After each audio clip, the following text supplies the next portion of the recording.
മുണ്ടേരി തെരഞ്ഞെടുപ്പിൻ്റെ അതിൻ്റെ കൂടെ തന്നെ ഈ മുണ്ടേരി സ്കൂളെ മുദ്രാ പദ്ധതി അത് ജില്ലാ പഞ്ചായത്തിനടക്കം ബന്ധപ്പെടുത്തിക്കൊണ്ട് ഭയങ്കരമായിട്ട് ആരോപണം ഉന്നയിക്കുന്നു. അപ്പോൾ അത് ഈ CSR ഫണ്ടടക്കം ഒരു സംശയ മേഖലയിലേക്കെല്ലാം മുൻവയ്ക്കാണ് പ്രചരണം നടത്തിയത്. LDF അതിനെ എങ്ങനെ കാണുന്നു എന്നുള്ളൊരു ഇതിൽ മുദ്രാ പദ്ധതി തുടങ്ങിയത് 2017. എന്തുകൊണ്ടാണ് ആ പ്രശ്നത്തെ മുൻനിർത്തി ഇതുവരെ ഒരു ആക്ഷേപമോ പരാതിയോ ഒന്നും കോൺഗ്രസോ UDF ഉന്നയിക്കാതിരുന്നത്? ഈ കഴിഞ്ഞ 8 കൊല്ലം അവിടെ എല്ലാ കാര്യങ്ങളും ഭംഗിയായിട്ട് നടക്കുന്നു. അതിൽ ആരൊക്കെയുണ്ട്? UDFൻ്റെ ഭാഗമായ പാർട്ടികളുടെ എല്ലാ നേതാക്കന്മാർ ഈ കമ്മിറ്റിയിലുണ്ട്. അവരൊക്കെ അവിടെ യോഗങ്ങൾ പോവുകയും സംസാരിക്കുകയും ഇടപെടുകയും ഒക്കെ ചെയ്തുകൊണ്ടിരിക്കുന്നുണ്ട്. ഇതൊരു കൂട്ടായ സംരംഭമാണ്. എന്തുകൊണ്ടാണ് ഇതുവരെ ഇങ്ങനൊരു ആക്ഷേപം ഉന്നയിക്കാതിരുന്നത്? അതിനൊരു കൃത്യമായ കാരണമുണ്ട്. കാരണം അവിടെ ആക്ഷേപിക്കാനുള്ള ഒരു കാര്യമില്ല, ഒന്ന്. പിന്നെ എന്തുകൊണ്ട് ഇപ്പോൾ ഈ ആക്ഷേപം വന്നു? അതിന് മറ്റൊരു പ്രധാനപ്പെട്ട കാരണമുണ്ട്. അത് കണ്ണൂർ കോർപ്പറേഷൻ്റെ ജട്ടിപ്പിക്കുന്ന അഴിമതി സംബന്ധിച്ച് സമീപകാലത്ത് വലിയ ചർച്ച ഉയർന്നു വന്നു. ആ ചർച്ച ഉയർന്നു വന്നത് ഏതൊക്കെയാണ് അഴിമതി എന്ന് ഞാൻ പ്രത്യേകിച്ച് പറയണ്ടല്ലോ. ചേലോറ ട്രെഞ്ചിങ് ഗ്രൗണ്ട്, അവിടെ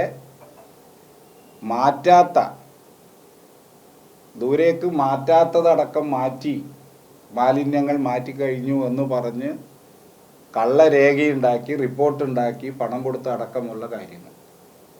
ഏറ്റവും ഒടുവിൽ മരക്കാർകണ്ടിയിലെ മാലിന്യ പ്ലാന്റുമായി ബന്ധപ്പെട്ട കാര്യങ്ങൾ. ഇതിലിപ്പോൾ രാകേഷ് വളരെ ആക്റ്റീവായിട്ട് ഈ പ്രശ്നത്തിൽ ഇടപെട്ടതാണ്. ഈ മരക്കാർകണ്ടിയിലെ പ്ലാന്റുമായി ബന്ധപ്പെട്ടുകൊണ്ട് കൃത്യമായിട്ട് അതിൻ്റെ പിന്നാലെ ജനങ്ങളുടെ മുമ്പിൽ വസ്തുത അവതരിപ്പിച്ചു. അത് UDFന് വലിയ ക്ഷീണം ഉണ്ടാക്കിയിട്ടുണ്ട്.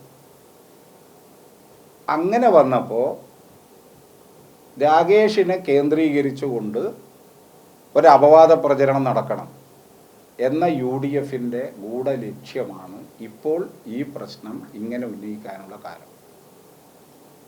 ഇത് മുണ്ടേരി ഹൈസ്കൂളും ആ പഞ്ചായത്തിലെ 14 LP UP സ്കൂളും ബന്ധപ്പെടുത്തിയ ഒരു പദ്ധതിയാണ് മുദ്രാ പദ്ധതി. ആ മുദ്രാ പദ്ധതി സംബന്ധിച്ച് ജില്ലാ പഞ്ചായത്താണ്, ഹൈസ്കൂൾ ജില്ലാ പഞ്ചായത്തിൻ്റേതാണ് എന്നുള്ളത് കൊണ്ട് കാര്യങ്ങളെല്ലാം അവിടുത്തെ നിർമ്മാണത്തിന് വേണ്ടിയുള്ള എസ്റ്റിമേറ്റ് തയ്യാറാക്കലും ടെൻഡർ തയ്യാറാക്കലും ഒക്കെ ചെയ്യുന്നത്. ഇവർക്ക് എന്തെങ്കിലും ഉണ്ടെങ്കിൽ വിവരാവകാശ പ്രകാരം ചോദിച്ചാൽ മതി, കൃത്യമായി കിട്ടും. അപ്പോൾ ഒരു പുകമറ സൃഷ്ടിക്കുക, തങ്ങൾ പിടിക്കപ്പെട്ടിരിക്കുന്നു. അത് തെരഞ്ഞെടുപ്പിൽ അത് പ്രതിഫലിച്ചോ എന്നുള്ളത് വേറെ കാര്യം. തങ്ങൾ തുറന്നു കാട്ടപ്പെട്ടിരിക്കുന്നു. അതുകൊണ്ട് രാകേഷിനെ കേന്ദ്രീകരിച്ചും മുണ്ടേരിയെ കേന്ദ്രീകരിച്ചും ഒരാക്ഷേപം തിരിച്ചും ഉന്നയിക്കുക. ഇതിനപ്പുറം എന്തെങ്കിലും ഒരു കാര്യം ആ കാര്യത്തിലുണ്ട് എന്ന് പറയാൻ വേണ്ടി സാധിക്കും. മുണ്ടേരിയെ സംബന്ധിച്ച് ചോദിച്ച സ്ഥിതിക്ക് ഞാൻ ചില കാര്യങ്ങളിലൂടെ പറയാം.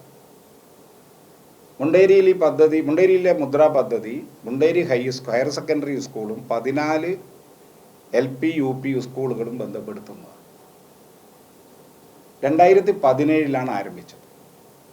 എങ്ങനെയാണ് 2017 ആരംഭിക്കുന്നത്? 2016 അധികാരത്തിൽ വന്ന LDF ഗവൺമെൻറ് കേരളത്തിൽ നടപ്പിലാക്കിയ 4 മിഷനുകളിൽ ഒന്ന് പൊതു വിദ്യാഭ്യാസ സംരക്ഷണ യജ്ഞമാണ്. 4 അറിയാലോ. അതിൽ ഗവൺമെൻറ് തന്നെ പറഞ്ഞു ഈ പൊതുവിദ്യാലയങ്ങൾ മെച്ചപ്പെടുത്തണം, അത് അന്താരാഷ്ട്ര നിലവാരത്തിലേക്ക് ഉയരണം. അതിന് ഗവൺമെൻറ്റിനെ കൊണ്ട് മാത്രം സാധിക്കില്ല.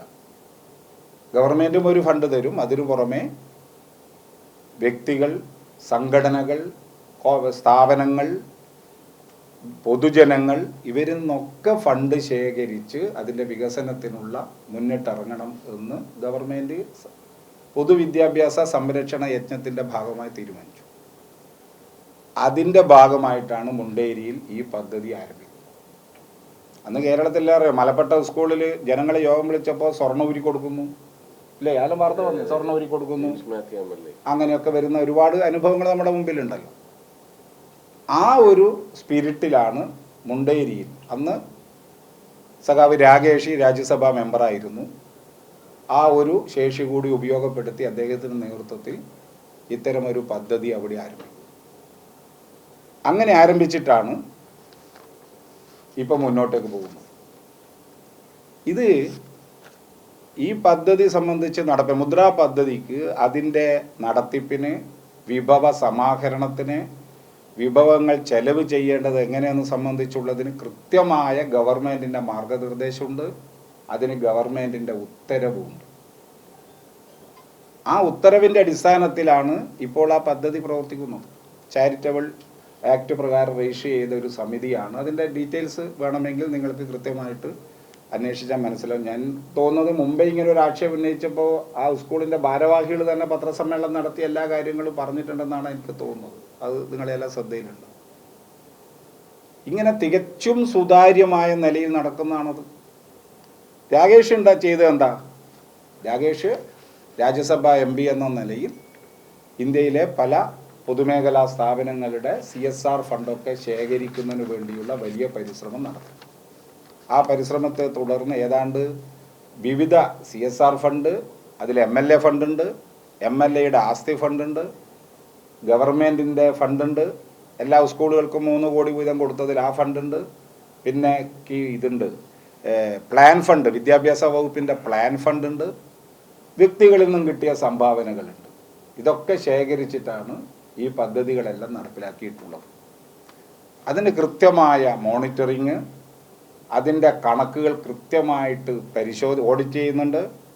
ഓഡിറ്റ് ചെയ്തിട്ട് ചാർട്ടേഡ് അക്കൗണ്ടൻറ്റ്, ഇൻറ്റേർണൽ ഓഡിറ്റർ ഉണ്ട്, അത് കഴിഞ്ഞ് ചാർട്ടേഡ് അക്കൗണ്ടൻ്റ് ഉണ്ട്, അതും കഴിഞ്ഞ് ഇൻകം ടാക്സ് അടക്കമുള്ള മുഴുവൻ ഔദ്യോഗിക സമിതികളിലും അതിൻ്റെ വിശദാംശങ്ങൾ ഫയൽ ചെയ്യാറുണ്ട്.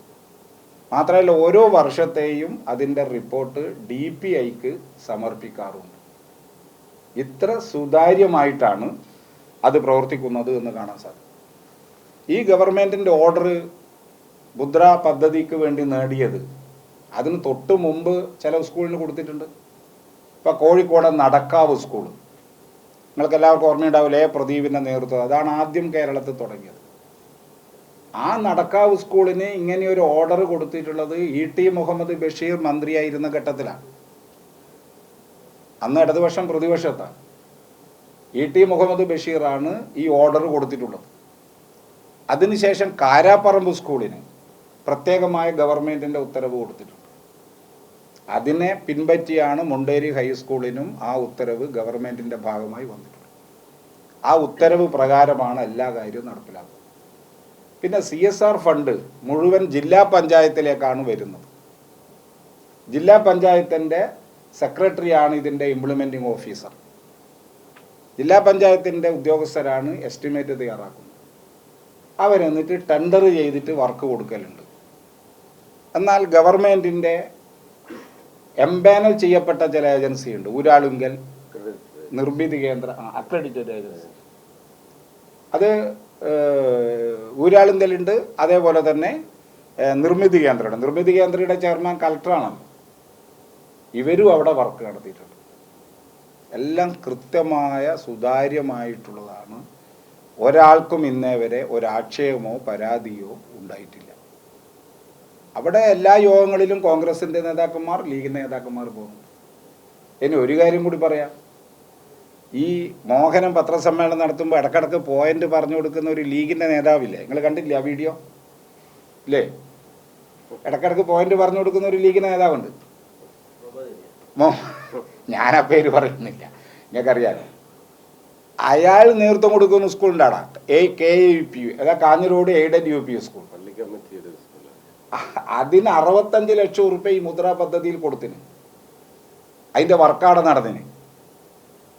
എന്നാൽ പിന്നെ 65 ലക്ഷത്തിൽ എല്ലാം കൂടി ഈ വിദ്വാൻ അവിടെ അഴിമതി നടത്തി നമ്മൾ പറയേണ്ടത്. അപ്പോൾ അവിടെയുള്ള 14 സ്കൂളിന് ഈ CSR ഫണ്ടിൽ വഴിയെല്ലാം ശേഖരിക്കുന്ന പണത്തിൽ നിന്നുള്ള കാര്യങ്ങളാണ് കൊടുത്തിട്ടുള്ളത്. അത്രയും തുക ഈ മുദ്രാ പദ്ധതി പ്രകാരം LP UP സ്കൂളുകൾക്ക് കൊടുക്കുന്ന പണത്തിൻ്റെ അത്രയും തുക മാനേജ്മെൻറ്റും ഇട്ടിട്ടാണ് അവിടെയുള്ള സ്കൂളുകളെല്ലാം വികസിപ്പിച്ചിട്ടുള്ളത്. കേരളത്തിൽ ഏതെങ്കിലും ഒരു സ്കൂളിന് വേണ്ടി പറഞ്ഞ് നടന്നിട്ടുണ്ടാകും. പക്ഷേ അനുബന്ധമായ ഫീഡിങ് ഏരിയയിലെ മുഴുവൻ സ്കൂളുകളെയും വികസിപ്പിച്ച സമഗ്രമായ ഒരു വിദ്യാഭ്യാസ പദ്ധതി മുദ്രയെ പോലെ ചിലപ്പോൾ കേരളത്തിൽ വേറെ ഉണ്ടോ എന്ന് പറയാൻ പറ്റും. അപ്പോൾ വളരെ കൃത്യമായി സുതാര്യമായിട്ടാണ് അത് ചെയ്തിട്ടുള്ളത്. പിന്നെ ആ വീഡിയോയിൽ മറ്റേ ഓരോ പദാനുപദമല്ല, അനീഷയുടെ അമ്മയെ അവിടെ നിയോഗിച്ചു എന്നൊക്കെ പറഞ്ഞിട്ടൊരു കണ്ടു. അനീഷയുടെ അമ്മ അവിടെ പിന്നെ അവിടെ സഹായിയായിട്ട് നിൽക്കുന്നുണ്ട്. അത് എപ്പോഴും മുതലാണ്? ഈ മുദ്രാ പദ്ധതി വരുന്നതിൻ്റെ എത്രയോ വർഷം മുമ്പ് മുതലേ അവരവിടെയുണ്ട്. അവരെത്രയോ വർഷമായിട്ട് അവിടെയുണ്ട്. അതാണ് 2005 മറ്റോ. അവിടെ അവർ അതിൻ്റെ അടുത്ത് തന്നെ സ്കൂളിൻ്റെ അധ്യാപകരും കാര്യവും പറഞ്ഞിട്ടാണ് അവർ സ്കൂളിലേക്ക് കൂട്ടിയത്. അവരവിടെ സഹായിയായിട്ട് നിൽക്കുന്നുണ്ടോ, ചെറിയ പൈസയൊന്നും കൊടുത്തിട്ടാണ് നിൽക്കുന്നത്. പിന്നെ മുദ്രാ പദ്ധതിയൊക്കെ വന്നപ്പോൾ അവരെ അതിൻ്റെ ഭാഗമായിട്ട് തന്നെ നിലനിർത്തി. അവർ മാത്രമല്ല വേറെയും ചിലരെയും എടുത്തു. ഡെയിലി വേജസിന് വേറെയും ചിലരെയും എടുത്തിട്ടുണ്ട്. കാരണം അവിടെ ക്ലീനിങ്ങൾ പോയിട്ടുണ്ടാവും. അവിടെ ബാത്റൂമൊക്കെ എന്ന് പറയുന്നത് എയർപോർട്ടിലുള്ളത് പോലത്തെ ചില സംവിധാനമൊക്കെ. അപ്പോൾ അതിൻ്റെ ക്ലീനിങ്, അതിൻ്റെ മറ്റ് കാര്യങ്ങൾക്കൊക്കെ ഒരുപാട് ആൾ വേണ്ടി വരും. അങ്ങനെ എടുത്തിട്ടുണ്ട് ഇതിൽ.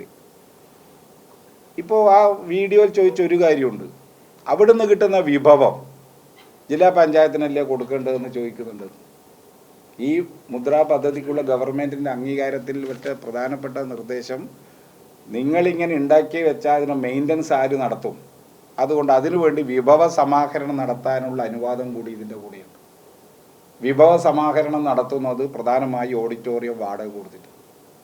അതിൻ്റെ വരവ് ഇതിൻ്റെ കമ്മിറ്റി കൃത്യമായി പരിശോധിച്ച് ഓഡിറ്റ് ചെയ്ത് കൃത്യമായിട്ട് എല്ലാ വർഷവും ജനറൽ ബോഡി വിളിച്ച് അവതരിപ്പിക്കാറുണ്ട്.